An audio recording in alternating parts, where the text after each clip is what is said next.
Welcome to the future of space. Today we have Amy Webb and Ryan Hogan from the Future Today Institute. Amy is a best-selling author and was named by Forbes as one of the 5 women changing the world. On the BBC's 100 Women of 2020, ranked on the Thinker 50 list of the 50 most influential management thinkers globally. And her latest book, The Genesis Machine, explores the future of synthetic biology. Ryan is an associate at the Institute and an installation based artist. His work explores the limit of space, form, and meaning. Ryan, Amy, welcome to the future of space. Thank you. Thanks for having us. Thank you. Amy, that was kind of a mouthful. I apologize for stumbling on that list of placement on lists. Let's start, Ryan, with your 3 words to describe space. I'll quickly list those. The first, I wanted to say that space it's ineffable or indescribable, which almost renders the rest of my answers kind of pointless. But when hearing about space and the cognitive effect and impact that it has, it just seems remarkable. And so that's why I chose that word. I also find it to be accessible. Really, I mean by that, it's becoming increasingly accessible. There are more opportunities to engage in space, especially on the robotics side and launching satellites. And eventually, there will be more opportunities to travel and for tourism. And finally, it's limitless, especially to our conception. It just seems boundless and very expansive. So those are my 3 words that I would use to describe space. Amy, what would be your perspective on those 3 words? Sure. Well, I love Ryan's answer. I guess I'll pick up where he left off with expansive. That was my first word. Just from a sort of astrophysics and cosmology point of view, we don't know what the actual bounds are, if they exist, and that the universe is expansive and expanding. Second, dangerous. There's a lot of stuff flying around in space, and that is because we've put a lot of stuff up there. So a couple of years ago, I wrote a piece for Wired magazine about the increasing volume of space junk. And what a lot of people don't realize is that a tiny fragment, a flake of metal, when it's hurtling toward a vehicle that people are in or something like the ISS, it can actually have a pretty significant and horrible impact. And what's interesting is that when I was in high school, our debate topic my freshman year had to do with space junk. I've been out of high school for, many years. And so the point is that we were debating this issue in the early 90s. It's now the early 2020s. And we seem to still be debating. And so space is dangerous. I think the other thing is we are moving back toward space-based warfare, which is, again, when I was a kid growing up, this is something that we were concerned about. And it disturbs me a little bit that we've arrived back at this place, not for the purpose of battling a foreign to Earth entity, but battling each other just off planet. So I think space is dangerous. And the third is inevitable. The James Webb telescope is literally going to change our reality. And we're going to see things that we haven't seen. It's going to enable us to do more exploration. And while I agree with Ryan that Ryan and I share the same viewpoint, which is we obviously need to fix what's happening on our planet. But that doesn't need to be we can fix what's on our planet while also exploring space. So now, with the work that you do with the Institute, and one of the things why I reached out to you many years ago, Amy, is I love that you create a human picture of the future by looking into the past. There's a lot of anthropology. There's a lot of the humanity in it. Why, in terms of future of humanity, what going to space will bring to the planet? I mean, obviously, it will bring a lot of technologies. It will elevate the conversation in science. But in terms of evolution, in terms of our relationship with life, what will space bring to us? Ryan's got a great answer for you. Ryan, go for it. Well, I think we've kind of lost our sense of awe. We've lost our sense of the sublime. I think space exploration offers us that. It does offer us opportunities. Of course, there are things that we can do for resource extraction, as humans do. But I know you've talked about the overview effect before with some of your past participants. I really am interested in this cognitive shift, this awakening that it can create for our species, a sense of empathy, a sense of oneness with the world and beyond. So I think that's where space can help guide us to implement something in Foresight. We look at preferred futures, and one that's also inclusive for our entire species.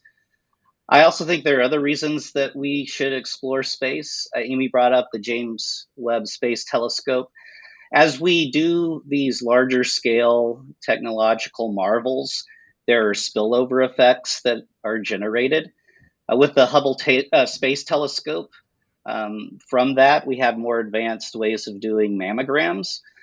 So inevitably, whatever we discover from the James Webb Space Telescope, we can use those technologies for other opportunities as well. But I think a big one is, and Amy kind of touched on that,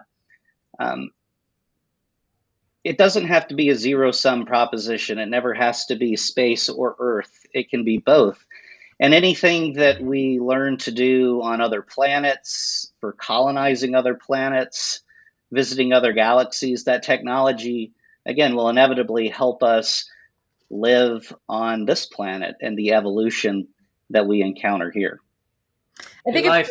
it's, Sorry, go ahead. I think it's worth foregrounding a little bit what Ryan said about the technologies developed for off-planet use have real-world implications. So, and that's always been the case. And some of the focusing technology that got developed for the James Webb Telescope, the refraction, the mirror technology, that probably will have some implications for how we create autonomous fleets and how we move around and calibrate things. So again, I know that space, especially when we're really struggling on Earth with so many things and so much uncertainty, space can feel frivolous.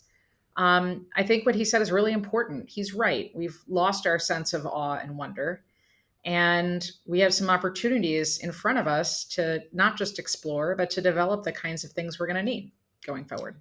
As someone who's studied the past, both you and Ryan, do you believe that getting to that tension, that place of tension and pushing the boundaries is actually a requirement for evolution, for that learning curve?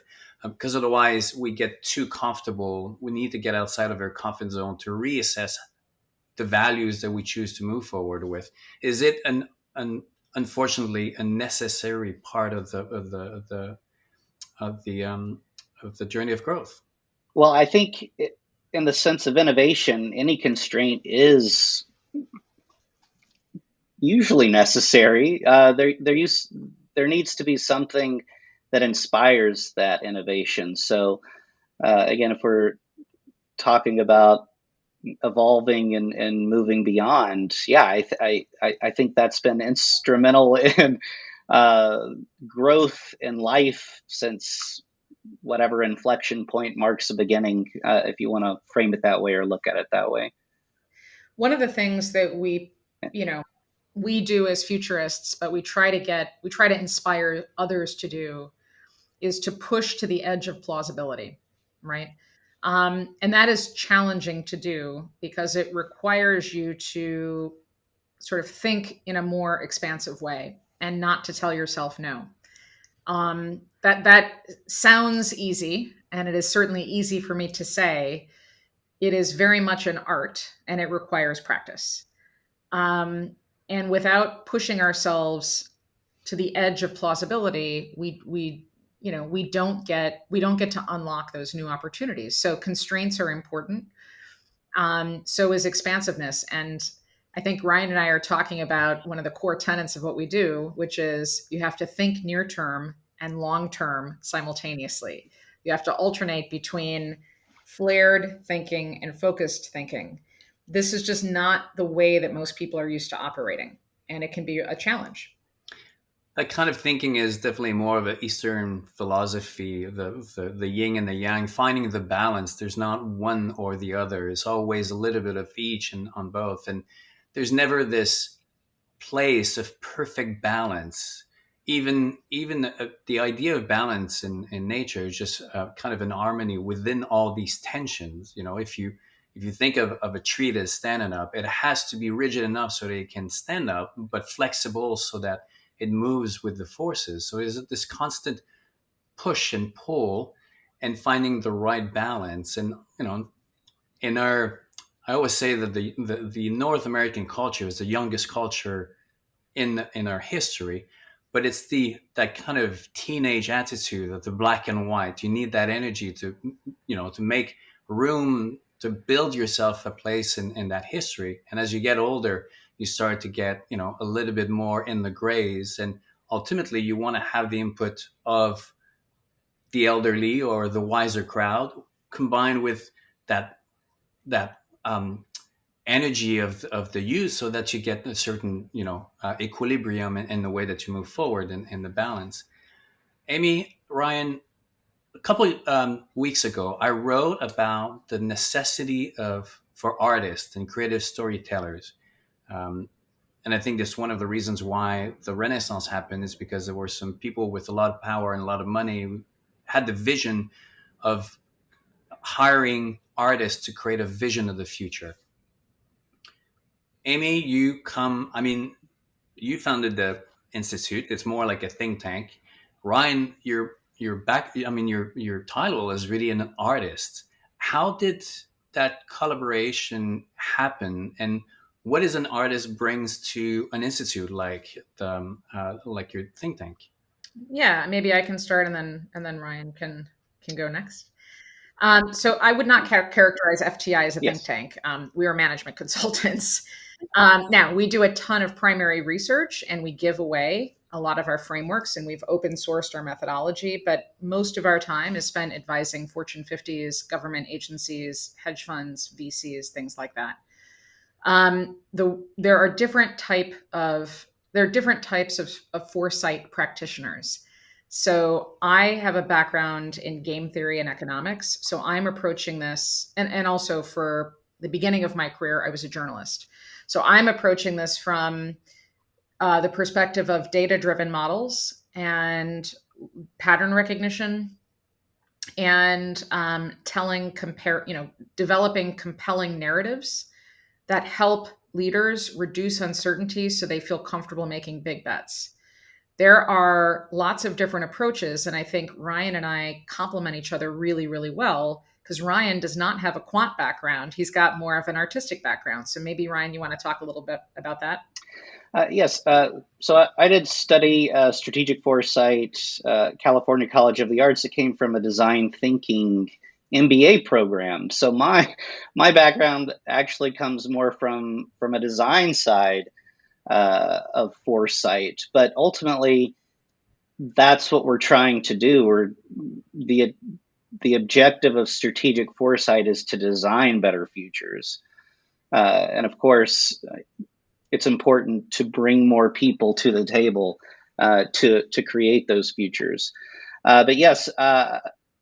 Before studying foresight, I was a practicing installation artist. I studied art and philosophy prior to engaging in my foresight studies. But the thing that appealed to me with foresight, it seemed like a natural next step in applying some of that, maybe kind of less transparent way of thinking, if that makes sense. Um, and yeah, so I remember a mentor of mine described foresight as social architecture. Again, getting back to this design element. So foresight practitioners and futurists, one way to collectively bring people together is to create these visions. Uh, Sometimes we do that through creating an artifact, if you will, that could exist in the future. But ultimately, when we're writing scenarios, again, we're creating these visions, we're creating these narratives, we're trying to pull an individual from where they are in the present into that future to help them have a visceral reaction and a visceral response to that respective future. I'll just add one thing. What we are not doing, Daniel, is we are not making predictions. So I think that is saying that. yeah, but I think it's important because our job actually, and you'll appreciate this given your background, our job is to make you uncomfortable. As futurists, our job is not to make you feel comforted. Our job is to get you to challenge your existing mental models, to get you to challenge your cherished beliefs, and to sit with uncertainty. That is what we do, and to see alternative pathways. That is, to your point that you made earlier, that is actually not something that people that are, North Americans do well. I would argue Western Europeans don't do it well. This is something that is increasingly hard to do given how fast society moves. It's definitely, I think, that one of the successes of the human species has been to kind of bring a certain stability and predictability to the unpredictability and chaos nature of life. When we were back in Nomad, we were following the changes and we were more at the mercy of everything that happened around us. When we decided to settle down and create agriculture, we started to kind of fight a little bit with our environment so that we can build on it. And the success of the human species has been to kind of manage the the growth, that every time that we get to that limit, that boundary, we figure a way to move forward. But in the process, sometimes we get ourselves too comfortable. And right now, in this era of technology where it's really easy to lose the perspective or the depth of the process, we've I mean, I've written a lot about that with Phil the Wild. We've lost the connection with these dynamics of life, the this tension and that movement. And yes, we have to get outside of our comfort zone because that's the only way that we learn, and then we grow. And we have to remember that what we need to get is the tools and the skills to navigate within the unexpected, because the path to a mistake or an innovation is exactly the same. The only difference is the result and the hindsight. But it's always hard because you don't know. And the failure needs to happen on the business level, on the entrepreneurial, so that you can learn along the way. But it also happens on the personal level and on the cultural level, so that you can find and decide how to move forward with the values that you decide. Amy, just one more question. The about the was Were you always kind of aware of the importance of the non-quantitative uh, perspective of life, like from an artist's point of view, or did someone at some point tell you, or you found yourself learning of the importance that they bring to the conversation? No, I mean, I think of myself as a kind of human Venn diagram. So I was when I was little, I was always participating in the science fair. So I was a pretty like in science Olympiad. So there was that part of me. But I actually have a background in music, and I went to a music conservatory at the beginning of college. Um, and uh, anyways, and I did forensics, which in the United States is competitive speaking and sort of improvisation. And then there's the part of me that thinks in patterns and numbers. So um, I think I represent a sort of multidimensional thinker. I would say that I'm a specialist in foresight and a generalist when it comes to what I think about. I think unfortunately we've rewarded we've created a system where people must be specialists in a singular thing, and anybody who fits more of that human Venn diagram profile, is a weirdo. I love weirdos because I want to surround myself with people who are brilliant and who can think in these different dimensions because they've had experience in that way. So I love working with Ryan. I think we complement each other really well because he's another weirdo. In fact, everybody who works at FTI, everybody that we work with, none of us have a normal looking resume. All of us would be considered weirdos in the corporate world. But there's a reason that our work is good and that people want it. And it's because we've got this sort of hybrid thinking approach. And we all come from vastly different backgrounds. And we have very different worldviews. And I think, everybody on our team would rather surround ourselves with people who are brilliant and see the world totally differently than people who agree 100% on politics or the future or even how to do things. I mean, Ryan can fill you in, or maybe we shouldn't, but half the time in our company, we're like, hey, maybe we shouldn't do it this way. Maybe we should make this same framework 15 times over again. So anyways. Ryan, Well, sorry, go ahead. I was just going to say, interestingly, I, did a lot of math field day competitions.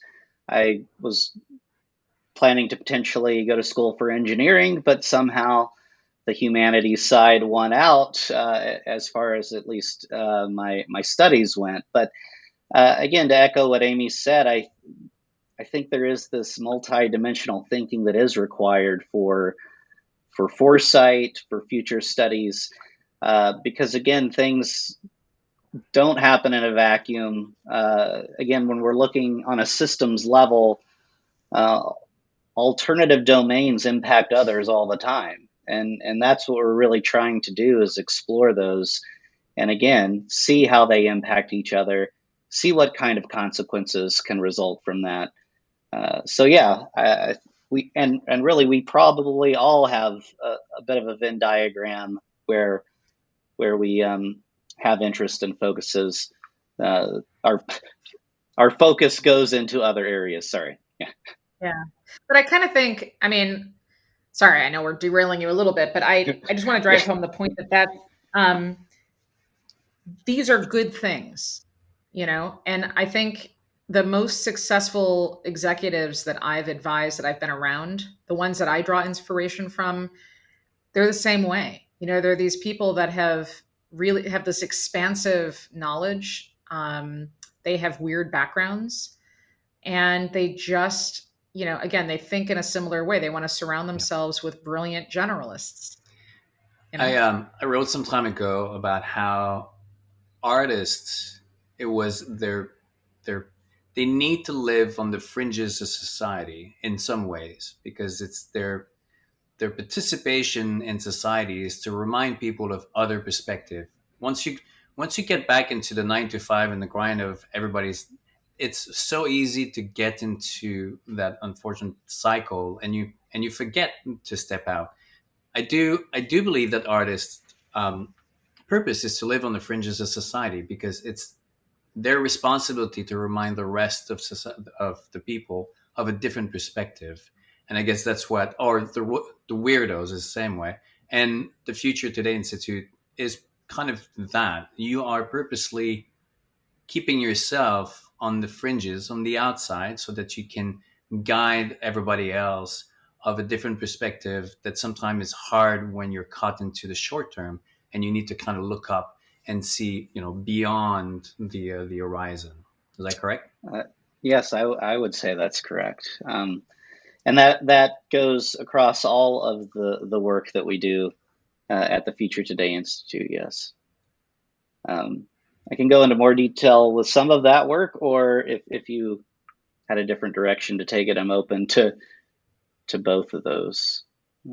No, absolutely. That's exactly where I was going. I was going to a more concrete example of work along with Amy's new book. So go ahead, Ryan. Well, I did want to take the opportunity to talk about our trend report, if you think that's good, Amy, to kind of go in there. We have just released our newest edition of our Future Today Institute Tech Trends Report. So this is our 15th edition. It's released every year. This year we have 574 trends that are that the full scope is 13 different categories of those trends. But one thing that we do that's different from other research groups is that we show our work. We provide our methodology. We open source that information to help others as they're doing their own research. But really, the trend report is just the first step. Again, we are kind of pushing the edge of plausibility with this, but in and of themselves, the trends only get us so far. But trends and another component of our work, signals, those are new phenomenon that could signal any type of change. We use those to, again, do the work of foresight to create scenarios, to create those visions that are going to allow us to interrogate the future, to question those cherished beliefs, and to, again, give us the guideposts to arrive at alternative outcomes. So that is one way that we are directly doing that in our everyday work. Yeah, that trend report is, well, there's 14 of them because we did make one PDF that has all 668 pages, but that seems abusive to people. So we split them into individual reports. But yeah, I mean, most of the stuff that we do is help organizations. Normally, they just want to know, what do we need to be paying attention to? Where is the inflection point? Where do we make our big bets? How do we grow? And so obviously we can't talk about most of our work because we're under agreements, but typically the results are, Ryan just came off of a project that is going to result in less environmental damage when it comes to creating clothing in the future. And to make that happen, and a whole ecosystem has to reimagine itself. It has to, be open to alternatives, and that's harder to do than you may think. So the work has real world tangible output, but we also work on fun stuff. So we get to work on shows and television shows and movies that are set in the future. Again, we're trying to unlock imagination in people. Do you think that when people imagine the future, they make the mistake of envisioning the future around products or technology rather than human values and principles? Because we fall victim in creating this really either gloomy or utopian idea of the future, when in reality it's neither too much of an utopia and too much gloom. Is the human behavior find these check and balances, and then we evolve with the tools and technologies. So I guess that's part of your task at the institute, to remind people of looking at the values and behaviors rather than products and technology. Correct? I would say it depends. There is a branch of this work that is about, and maybe Ryan should be talking about this. You can do this work and it results in new products, right, Ryan? Yeah, you can, for sure. Again, that is a way to do this work, but I do like looking at this social aspect more. This again, we kind of frame them with archetypes often, so we try not to just look at a utopian or a dystopian, but kind of looking at a spectrum of possible different worlds. So yes, no, I think you were. I would have spoken more the direction you were going, Amy. Yeah. I mean, with that, so I would say It really depends, but our task is less about time and more about uncertainty. So sometimes we have companies come to us and they want a 10-year time horizon. Tell us what the next 10 years is. And my question is always, why 10 years, right? Why not 8 years or 15 years or 150,000 years? Like, why, how'd we land on 10? And there's never an answer. The answer is, well, that just feels like that feels right. 10 years is almost never tied to a company's corporate strategic planning cycles. Most planning cycles happen in 3 years, 3 year cycles. So 10 is not even divisible by three. So that doesn't even make sense. So typically, we hear that they want to do long range planning, but what most companies want is 3 years. That's about the outer limit that they can go. And what they're really trying to do is make decisions about, sometimes it's about like, what product are we going to make? What service are we going to make? How do we grow? So there is a little bit of a push pull. And part of getting to the edge of plausibility is pushing companies to the edge of their own comfort zones and giving us the space to say, hey, rather than focusing on this tech, can we focus on a community and its relationship to the tech and work backwards from there? So it is, it can be a challenge getting everybody to align for sure. Now, Amy, I know that you have to go soon, and I want to make sure that you talk about your book, the Genesis. one that just came out. Yes, the genesis of. Go ahead and share with the audience what is it about Sure. and where people can get it. Sure. So all of us at FTI focus on different technologies. So Ryan focuses on space, among other things, and I focus on artificial intelligence and something called synthetic biology. Synthetic biology is an umbrella term, just like AI is an umbrella term, and it encompasses different technologies, biotech, CRISPR, gene editing, things like that. I kind of got interested in this while I was working on my last book about AI. And that's because a lot of the same companies, investors that are in the AI space, weirdly enough, are also in the biology space. And I was curious as to why. The simple answer is we can now program living organisms the way that we program computers. And the point of synthetic biology is to design or redesign organisms to have new and improved purposes. And this, there's a lot of potential outcomes here that range from creating new types of environmentally friendly materials like nylon using synthetic biology processes. I've got a bottle of whiskey in my house that was created from molecules versus a traditional distilling method. You can create cultured meat, starting with stem cells and putting those stem cells into a bioreactor and getting chicken out that is actually healthier than the chicken that you would buy in the grocery store because it doesn't have the hormones and the antibiotics. So we are standing on the precipice of literally being able to design and redesign life. And I really wanted to take a deep dive because it strikes me that that has some profound downstream implications. So the book is an exploration of this emerging area of science, the companies and the people. It's really about people. So it focuses on individual stories of scientists and everyday people.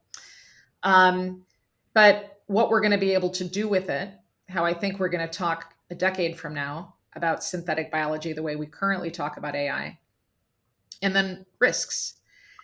There are serious risks that go way beyond what you're thinking. So the least of my concerns is designer babies. There are lots of other potential challenges on the horizon. But the impact here is that this is a technology we're going to need to survive. And to link this back to space, humans aren't going to, like in our current form, we're not going to survive on Mars. So isn't it plausible that at some point we engineer ourselves so that we can, and we fork our species with a different code? And we've got Martians that have a human base that have been tweaked to live off planet. And we have people on planet who might be tweaked to live with the results of our climate emergency. These ideas challenge conventional beliefs, and they seem dangerous, but all of this is already in motion in some way or another. So the point of the book is to get people to have a conversation about this now while we have a little bit of time, rather than under duress. And at that point, it becomes too late. You got I think an accolade or a little shout on LinkedIn with Eric Schmidt from Google, who said Yeah. he was reading your book.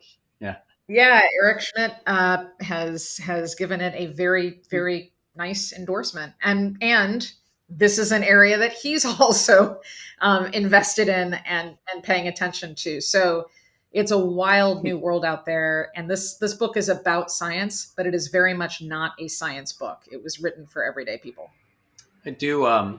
I've written about how we will live longer, maybe not bigger, but longer, because just the scale of the universe demands it. Traveling to a different constellation doesn't make sense when you live for 100 years. To manage the time, first of all, and the distance. So you need to figure out how to get to that 500, age, and where now traveling to a different constellation is like a trip to, across the world in some ways. And that evolution is going to be both a biotechnology evolution, and an evolutionary biology. But I mean, it's not a if or when. It's going to happen one way or the other.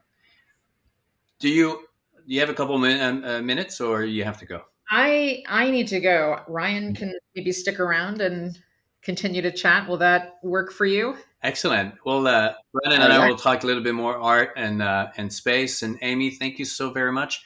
I'll make sure to put the links to your website and the institute and everywhere they can find you, so that we can keep track of the trends and the reports and all the amazing work that you do. Thank you so much, Amy. Amazing. Thank you so much for having me back. I appreciate it, Daniel. All right. Bye. Ryan, talk to me about your journey to the institute. Was it you and Amy knew each other before, or was it kind of a fate happening, and then you guys met, and then there was a synergy? Tell me the story. It was probably more the latter than the former.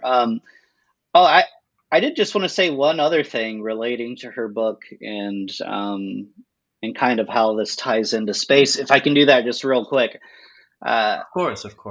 Another, besides it's all a human side of it, but besides the actual modifications to humans, synthetic biology has other applications. Again, even though space is becoming more accessible, I even mentioned it at the beginning with one of my words, space is still very difficult. It's a complex and complicated undertaking. A lot of what we need in space isn't there, and it will be very difficult to take large payloads with us. So again, any type of in situ method or process or technology that can, create and help us harvest the materials that we need will be beneficial. And again, one of those applications is synthetic biology, whether that's, again, we have bioreactors on Mars that do create our cuisine and our food, or producing vitamins and medicines for astronauts as they might have extended life and go on these longer distance space flights. So again, there's all kinds of applications, again, tying it all kind of back together to that previous topic and the topic of the podcast. As far as my journey to the Institute, I had previously used the trend report in some of my previous work, so I was familiar with the Institute and the work that they did, even appropriating some of that in some of the research and scenario writing that I did with other projects before arriving there. So that's how I got to know the Institute before joining. I have been with the Institute for a little over a year. So I actually joined after COVID happened. I know there's been a lot of disruption and change of the way we do things, and I think that kind of created actually an opportunity for me to get more directly involved. And yeah, so Amy and I did not know each other personally beforehand, but again, because of our respective interests, our um, exposure to the world of foresight, and just really our desire to affect change in positive ways. I guess that was maybe a uh, that fortuitously or uh, serendipitously brought us together. Yeah, at the Future Today Institute. Nice. And are you still working on your art installations? I Can you share some of those that you're working on right now? well, so I I did create for several years after I completed my undergraduate studies. I kind of pivoted, a word that is often too used in the world of business and things like that. I did kind of pivot to this direction of foresight. Um, so I don't create installations as much as I used to. It is something that um, I have attempted to get back into. I I am kind of working on something right now, but I don't really have. It's not in a state where it's complete or finished or ready for display. But yeah, I don't mind sharing some of that previous work though with you, for sure.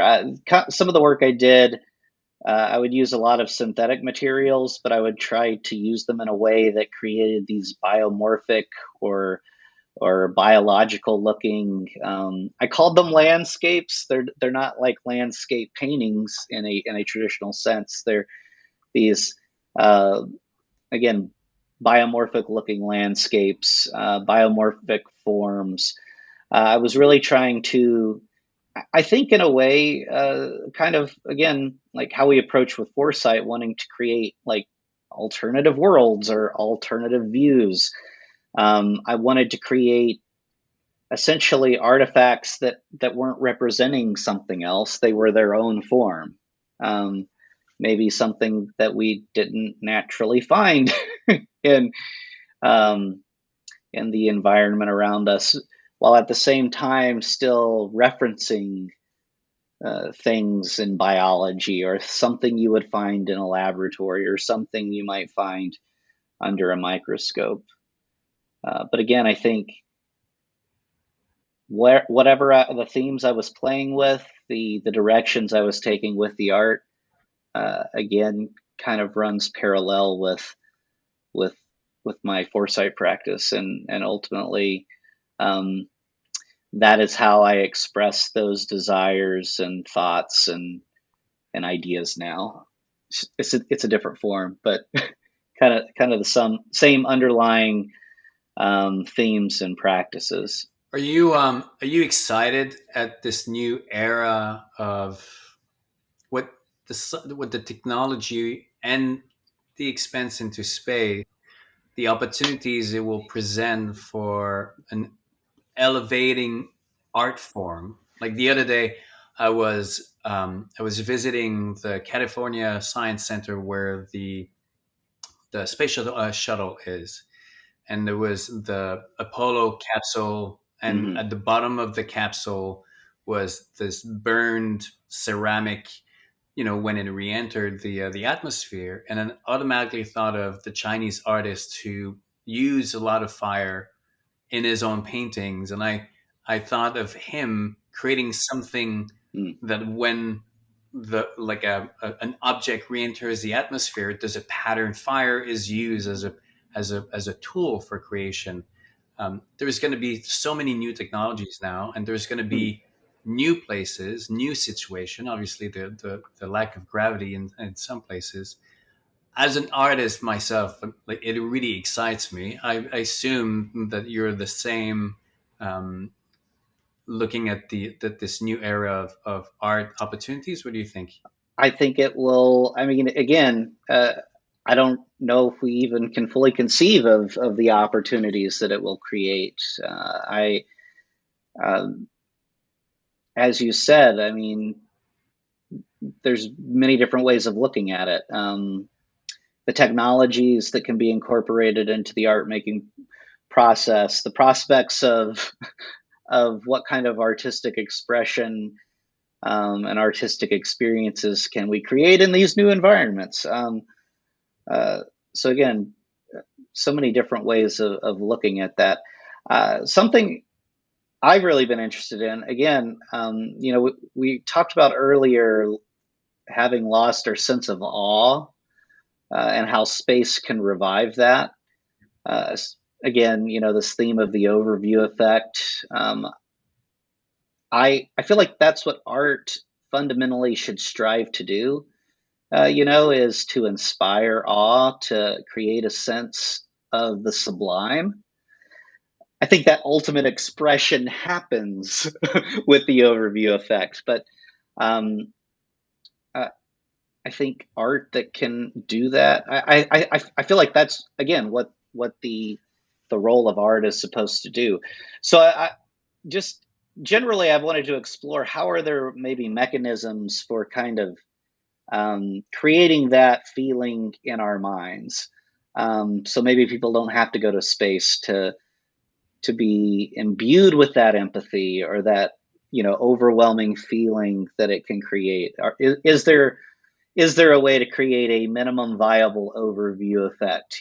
So that anyone on Earth can experience that. Um, Without having to go to low Earth orbit. Uh, I'm reminded of the total eclipse that happened. I don't remember what year that was, but several years ago. I was fortunate enough to be in the path of totality. I think that's, if I'm remembering correctly, the term. So I was able to witness it. There was a brief scare that a cloud was going to block the entire experience, but it thankfully did. It dissipated. It moved away. Uh, Even that was a remarkable experience. And again, I don't know exactly what the overview effect feels like, but for me personally, it did inspire awe and a sense of the sublime.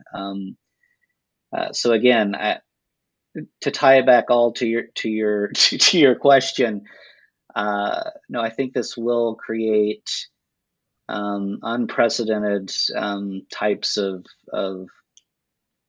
artistic expression, artistic experience, and I'm very excited to see what it can do uh, to help us again renew that sense of awe. Given the opportunity, would you go to space so that you can look at back at the Earth? Uh, I I want to, yeah. I have some reservations.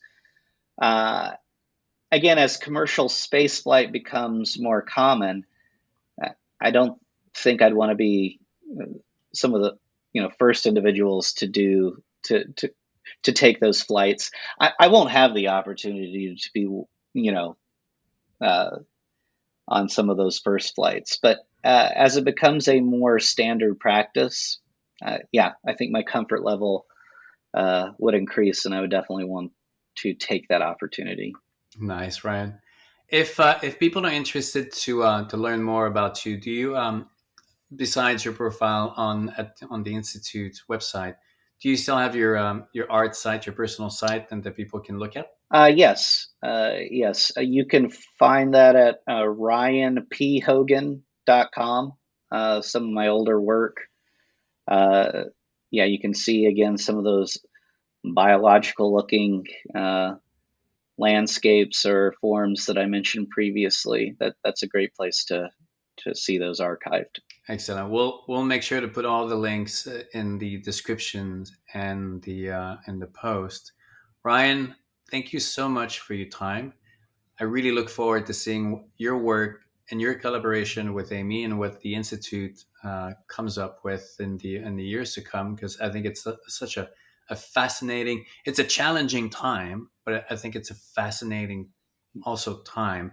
And unfortunately, in our history and in evolution, I think some of the best of humanity rises in the worst of times. So um, thank you again, and I look forward that our path cross and then we catch up over a nice bottle of wine. Yes, I look forward to that point in the future as well. Excellent. All right. Bye. Daniel, thank you.